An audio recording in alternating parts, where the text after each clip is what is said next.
Alvin, just what's it like for you guys knowing that it seems like no matter who you guys plug in there on the offensive line, you're having room to operate?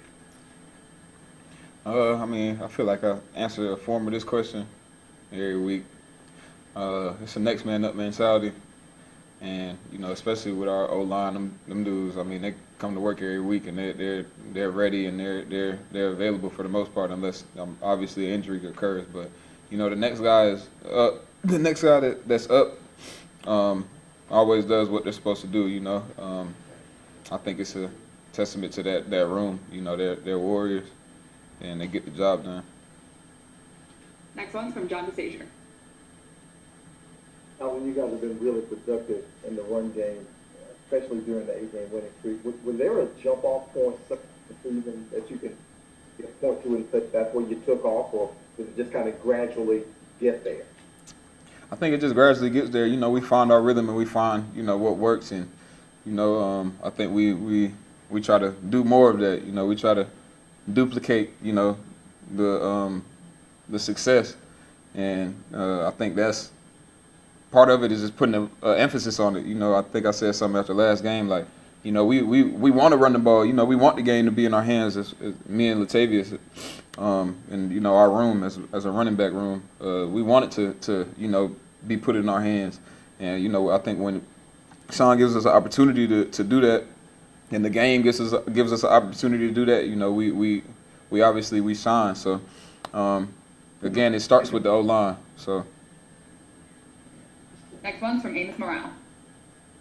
Yeah, you mentioned wanting to have the game in the running back's hands. Just how important will that be this weekend going against the Falcons defense that you saw a couple weeks ago? Man, I think last game we got some pretty good looks and were able to do some things that we liked, and it's not gonna change. I mean, we're gonna take advantage of our opportunities the best we can, and hopefully be able to, like I said, duplicate some success that we had last game and bring it into this one, and hopefully have it be a factor in the ultimate result. Next one's from Larry Holder. Alvin, there's been a big bunch of you guys this past offseason that's gotten some lucrative contracts. How much do you feel like that you've played well to basically show that running backs deserve this type of money, and how do you feel like it's maybe helped running backs in the future show that, look, this position deserves to be rewarded? I think as a whole, as a position, we all know that what our worth is. It might take a little bit more to kind of show that and prove that to whoever we got to prove it to get what we deserve. But I mean, it takes guys. It takes some of those contracts like a Christian, and I can remember when Todd Gurley got his contract a couple of years ago, and Le'Veon and stuff like that. To just kind of swing it in our favor. So I wouldn't say I'm playing better because I got my contract. I'm obviously still kind of doing the same things that I've been doing, but blessed enough to have gotten paid and compensated fairly. But I think it's good to when a back like Christian or me or Dalvin and Derek, those guys are playing well, and obviously been compensated. So it's like, okay, well, we are worth giving the money to.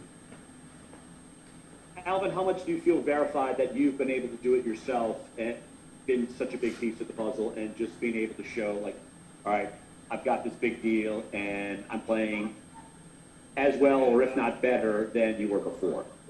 Man, I mean, like I said, I think it's just when that happens, when you get the money and you play well, it's like I said, I don't know who we got to prove it to. I'm not saying who we got to prove it to, but it's just it's good when you can kind of put some fact behind it. Like, all right, well, we paid him and he's playing well, or we paid that guy and he's playing well. We're all set. Thanks, AK. Uh, Thanks,